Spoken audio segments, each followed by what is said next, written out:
We are looking at the words and deeds of Jesus Christ, and I just can't think of a better topic, a better series to be going through, nor can I think of a more appropriate lesson for tonight than what we're going to look at from Mark, the second chapter that Corey read for us. It was kind of him to read it out loud as well. But we are going to look at the miracle of healing in Capernaum. And it amazes me how many surgeries we're looking at within our congregation, our small region here, just within the next couple weeks.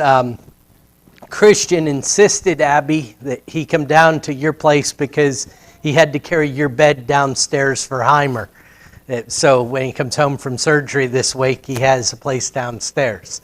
I hope he really helped carry something, made himself useful. But we've got Heimer going in for surgery. Tina as well this week. Mike wishes he was being operated on this week, but it's coming up.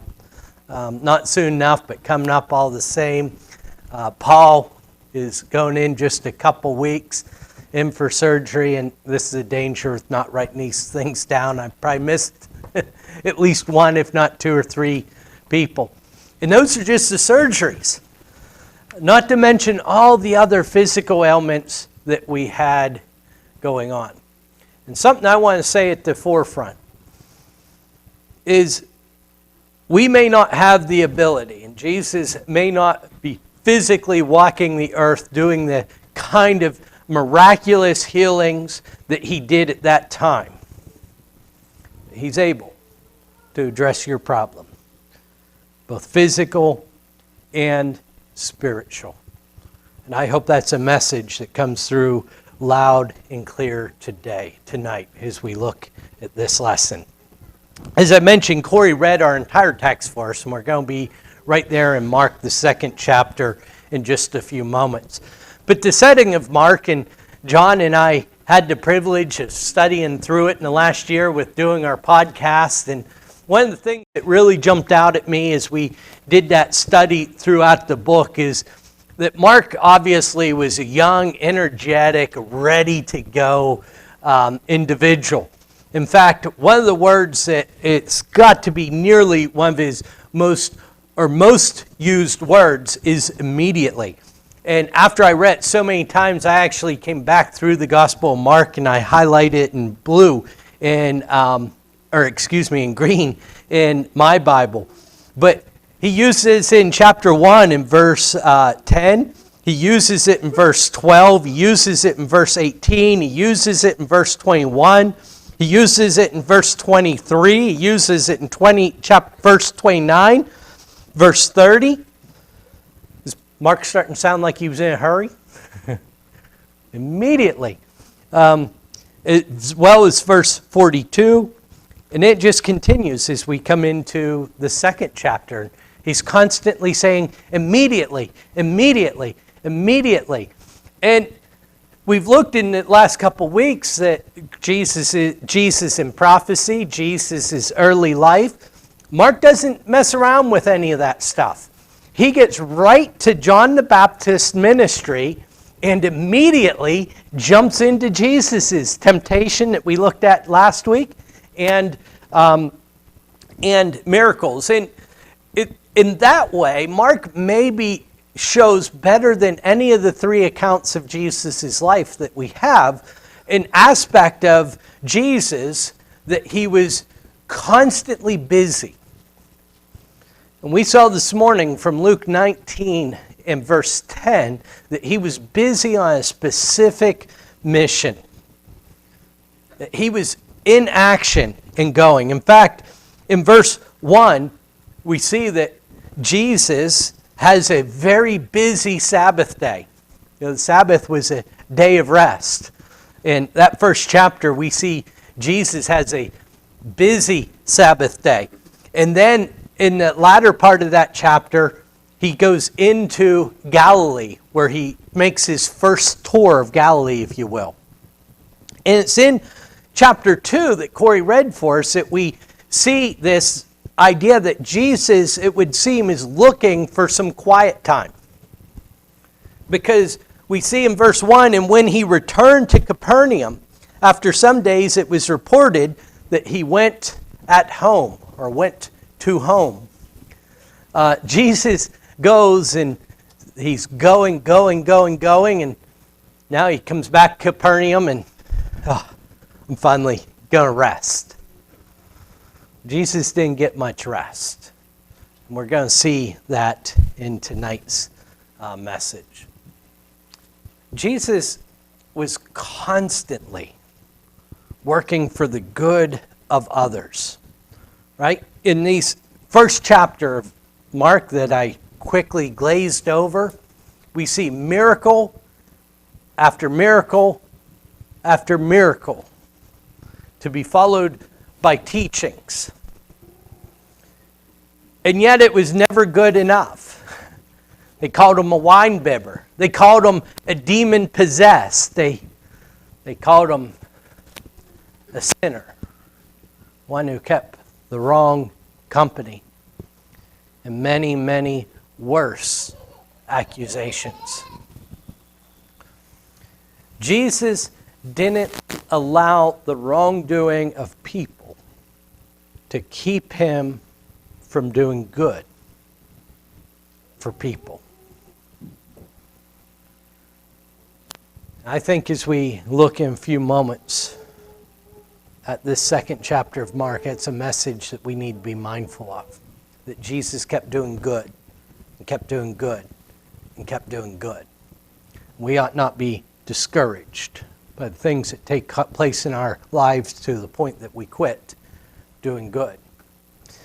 But Acts, the first chapter in verse 1, makes a statement that we see played out in these first couple of chapters. It says, Luke does, that he is writing about all that Jesus, I'll read it in the first book of, in the first book, O Theophilus, I have dealt with all that Jesus has began to do and teach. And that's exactly what we see in the beginning of Mark. That Jesus began to do, and then he taught. I have this quote before you. It says, first you learn, then you do, then you teach. I believe it's our desire to share Jesus Christ. And I don't want to discourage anyone from sharing Jesus Christ. But it must be a principle that we accept, that we embrace, that we first learn, that we then do, and then we teach. And here's what I mean by this. Jesus, you'll see, when his authority is called into question, just simply points at what he has done and says, tell me, can you question this?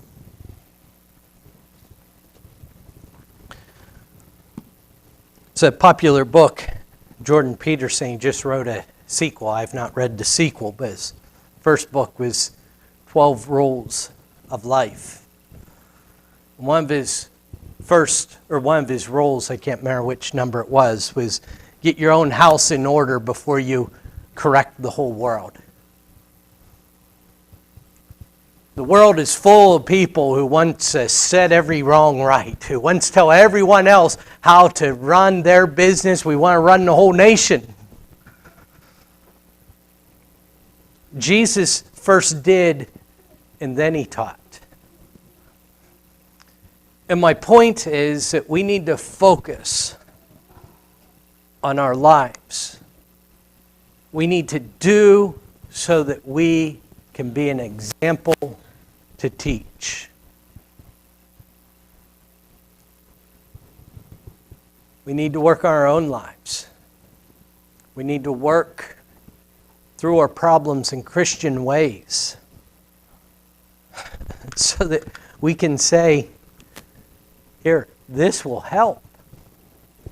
I know so because I've been there. I know it'd be a whole lot more fun and pleasant if we just say, I don't have problems. That's not. No, that's not. how Jesus went through all of this. In fact, I think we see subtly a problem implied that Jesus is looking for a little bit of rest, and his phone's ringing, his mailbox is full, and people are pounding at the front door. Right? But as we looked at last week, he did these things so he could be the merciful high priest. So our golden text tonight is from Matthew, the 14th chapter, and verse 14. In a little bit, Stephanie, you're going to find something's missing. I'll have it for you. Matthew 14 and verse 14. And for those of you that have just are joining our Sunday night format, this is the verse that will summarize what we're going to look at the rest of the night. And this verse simply reads, "When he went ashore, he saw a great cloud, and he had compassion on them and healed their sick." Now, I mentioned before, Jesus is looking for some quiet. This is another case where Jesus goes to look for some quiet. He just got word that his cousin, his beloved cousin, his forerunner in the ministry, has been beheaded and killed in prison. And he's withdrawing from the crowds. He gets on the Sea of Galilee. They row or sail across the sea to a deserted place. And guess what? Everyone follows. And Jesus, as he looks at these people, is moved with compassion. Hebrews 4 and 15 and Hebrews 2 and 17 were passages we looked at last week that talk, chapter 4, talking about having a high priest which can sympathize with us because he's been tempted in all ways as we have. Chapter 2 talks about Jesus becoming like his brethren so that he can have compassion on them, so he can relate to them. Jesus looks at these people and he's moved with compassion. Mark the 6th chapter is the parallel reading of this, and Mark 6 and 30 says that he looked and he was moved with compassion because the people were as sheep without a shepherd. These miracles served a dual purpose. They spoke to his authority, and they spoke to his compassion for people. We've got to care so that we can share. And Jesus shows both of those principles as we go throughout this 2nd chapter of Mark and many, many more passages. If you would, with me, then turn to Mark 2, verses 1 and 2. And we're going to start back through this piece by piece that Corey's read from us and draw out some messages for ourselves tonight. Verse 1 reads, "And when he returned to Capernaum after some days, it was reported that he was at home. And many were gathered together so that there was no more room, not even at the door. And he was preaching the word to them." Jesus, as I mentioned, had a busy period of time where he's out and about and he's healing and he's teaching, he's helping people, and now he comes home and the word gets out. He's at home. He's at home. Remember when we had a boarding stable, we built a house there on property, and we intentionally built a house with no front porch. The reason was when boarders saw us in our yard, they felt that obviously we didn't have work to do, and so they ought to tell us what we should do. That's the situation Jesus is in here. He gets a little bit of time, and they say, well, we know where to find him. He's at home. But we don't see any amount of complaining on Jesus' part. Rather, what we see is the opportunity to teach, to share with them the life-saving words of the gospel. Why were they coming? Well, it's because he demonstrated he had power over life. He demonstrated he had solutions to their problems. Again, we'll never reach that level of example by Jesus Christ. But our ministry starts by implementing a Christian life into our home. Now, I thought about naming the lesson tonight. Actually, I thought about it after the PowerPoint was done. It's the sole reason I didn't. A church service like you've never saw before. And that's what we're going to see here. A church service like you've never saw before. And I want you to question, as we go throughout the rest of this message, what would you do if some of these things took place? But number one, they have a crowded group, don't they? And they're there to hear. They understood the value of what Jesus was. And then things got interesting, verse 3. Starting in 3, and they came, bringing to him a paralytic carried by 4 men. And when they could not get near him because of the crowd, they removed the roof above him. And when they had made an opening, they let him down on the bed which the paralytic lay. And when Jesus saw their faith, he said to the paralytic, "Son, your sins are forgiven." Now, can you imagine? Someone is chopping at the roof above us. What would be said? Can you imagine our reactions? Can you imagine what some of their reactions are? We kind of see an after the fact illustration of their mindset. But don't you think that many of the people there were saying, "What's he interrupting them for? I was just listening to that illustration. I just was about to understand that point. And these people are so rude. They're breaking the place up." You know what's interesting is we have not seen Jesus getting upset about his lesson being broke. Or being interrupted, I mean.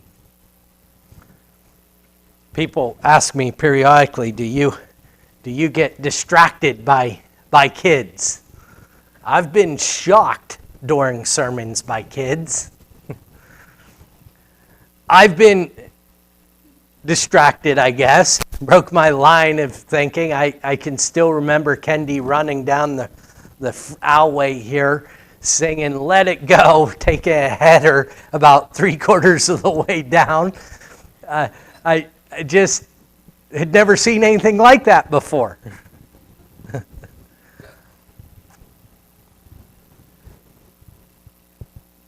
But I try and remember what I'm here for. They may distract me. They may get me off point. They may shock me. I'm here for people. You say, "Oh, you came to worship God." That's right. And all throughout the scriptures, we read that worship is to be edifying, uplifting, encouraging, equipping for you and I.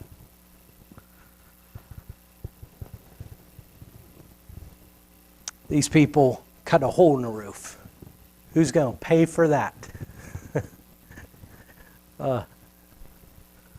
Corey is the official treasurer, is trying to figure out how he's going to account for this, right? Someone else is wondering whether they need to give more. Isn't it interesting that during so many of Jesus' miracles, people were worried about all the stuff around the people, and Jesus was always worried about that person? I don't know who these friends were, but I hope this guy kept friends like this. We were talking about at lunch, Stephanie, about every day becoming a little bit more like the people we spend time with. That's true of all you youngsters in this Abby. It's a scary thought. That's true of all these youngsters in this pew, but it's true of each and every one of us too. We become like the people we're around. This man had surrounded himself with good people. And by the way, palsy, I never understood this until recent. You probably all knew this because you're quicker than I am. Palsy is shortly, is simply a shortening of the word paralytic. They're saying the man was paralyzed. He was a paralytic. His friends are carrying him. That's a pretty good friend. But what do they do when they get to the edge of the crowd? Well, sorry, Frank. We just can't get in. There's no more room. We can't get near him. Maybe we'll wait out here and see if he comes by afterwards. No, they went through the trouble of getting him up on the roof. David, I can't imagine. They probably used one of your engineering techniques to get him up there. Right? David, I've never heard David say, no, that can't be done. I've never saw Bill say, no, that can't be done. Right? These individuals didn't say, no, that can't be done. They get this paralytic on top of the roof. Cut a hole in it and let him down. Have you ever been disappointed in Jesus Christ? You ever been disappointed in God? You don't have to say it out loud, brethren, but be honest. I think if we think about it, there's a lot of things we ask God, why'd you do it that way? Right? Why couldn't you have done it this way, Lord? How disappointed do you think this paralytic was going through all that trouble? How disappointed do you think the guys on the roof are when he says your sins are forgiven? So that's what Jesus' reaction is. Your sins are forgiven. I think there's a message here. Jesus has another purpose for it as well. But Jesus knows what our true needs are. Now you may read people's opinions that implies that this man's paralysm came from a sin, and I guess that's a possibility. But it doesn't matter whether his sin caused him to be paralyzed or not. His spiritual need was the bigger need. It was the bigger issue in his life. Well, you can imagine, with all this going on, I thought about calling this the church service like you've never saw before. You have something like this take place, there's going to be people with opinions, right? There's going to be people with criticisms. There's going to be people finding fault. And look at what takes place in verses 6 and 7. Now, some of the scribes were sitting there questioning in their hearts, why does this man speak like that? He is blaspheming. Who can forgive sins but God? Who can forgive sins but God? Now, there's an obvious statement to notice here. These individuals haven't quite even got this to their mouth yet. They're just thinking about it. I was joking as well at lunch today. We have a camera in the back there watching me, and I think maybe it's because Christian, for those of you who don't know, I don't want to say all my bloopers, because that would be a constant thing, but he's constantly screenshotting bloopers or stories or parts of stories. And he has a whole, I shouldn't tell you all this, but he has a whole collection of them on his phone. There's a camera watching me. Just a week or so ago on Wednesday night, Corey's asking a question. I meant to hit escape and I hit the power button. And Christian got a screenshot of me looking like I've shot with electricity. Right? Now, I'm starting to think that what I ought to do is get some cameras up here looking at you guys. Shirley says, no way. Now, it's interesting how much I see from up here. I know you've heard that before. But we're communicating both ways. Your faces say a lot. And obviously, obviously, that's part of the idea here. Jesus knows what's on their mind, but it's also miraculous. He knows exactly what they are thinking. Now, something's interesting for me is if Jesus is solely man, their criticism's spot on. Right? The day that I tell someone that I have forgiven their sins, and I'm speaking for God, right? Give me the boot. And that's what they're thinking here. But this isn't just a man. This is a guy who's been going about giving health to the lepers. Something interesting, they weren't going to accept the truth no matter what evidence was given. You ever heard someone say, or maybe a little closer to home, have you said to yourself, probably most of us have, I won't change my mind no matter what. Heard myself saying that one time, probably said it more than once, but heard myself saying it, I thought, oh, I better pay attention to that. If Jesus is not the Son of God, their criticism is spot on. Look at what he says, or how he responds in verses 8 through 11. And immediately, there's that word again, Jesus, perceiving in his spirit that they thus questioned within themselves, said to them, why do you question these things in your hearts? Which is easier to say to the paralytic, your sins are forgiven, or to say, rise, take up your bed, and walk? But that you may know that the Son of Man has authority on earth to forgive sins, he said to the paralytic, rise. I say to you, rise, pick up your bed, and go home. There's a lot here, a lot more than we're going to deal with. But Jesus deals with the criticism. Why does he say? Why does he bring about the idea of healing this man? This isn't the first miracle they've witnessed, is it? He's saying to them, you should have known that I can do this. You've seen me do it. But notice a very important subtlety in the language. Jesus does not say which is easier, to forgive this man's sins or to make him walk again. What he asks is which is easier to say. Your sins are forgiven. Arise and walk. I believe at least part of his point is because their accusation at its heart is Jesus is leading people astray.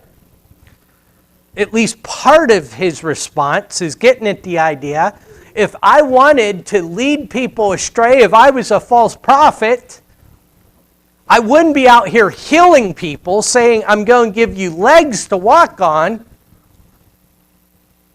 I'd be solely speaking in these terms. I've tried all my life to answer the question, which would be easier, to forgive someone's sins or to tell them to get up and walk. It's like asking a question, which would be easier to pick up, a ton of feathers or a ton of bricks? Someone said the same down here, right? We're not able to do it, right, without hydraulics. Both of them are beyond our capability. He's pointing out the fact that I've already demonstrated my power. And he points out one of the purposes of the miracles. He says, so that you may know that I have the power to forgive sins. Arise, pick up your bed, and go home. Last point is the reaction.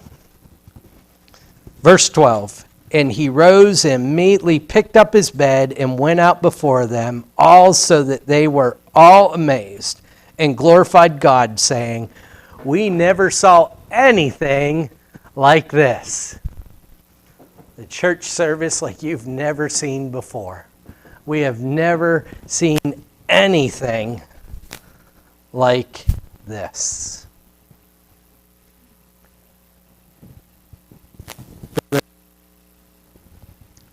When you recognize that Jesus Christ is the Son of God, when you recognize that He is the appropriate and real ruler of your life, and you submit your lives to Him, it's like nothing else you will ever see. Notice that they were astonished, they were amazed, and glorified God. Jesus' words, His teachings, and His deeds all pointed to that idea. Now I wish, with all these surgeries coming up, that we had someone here that you could come forward and they could lay their hands on you and you wouldn't even need the surgery. It just would all be better. But it's worth pointing out that Jesus Christ is able to deal with your ailment. He's able to make the surgeries, the illnesses, the pains, as Paul said, to be momentary and light afflictions. He does that because He grants you all of eternity, and He grants you a purpose worth living for. If you live for anything other than Jesus Christ, if He is as low as 2 on your priority list, I encourage you to fix that problem. If you've never repented of your former life, been willing to confess Him, being Jesus Christ before men, and be immersed for the remission of sins, to live a life that's holy and fully dedicated to Him, I encourage you to make that decision tonight, as together we stand and sing.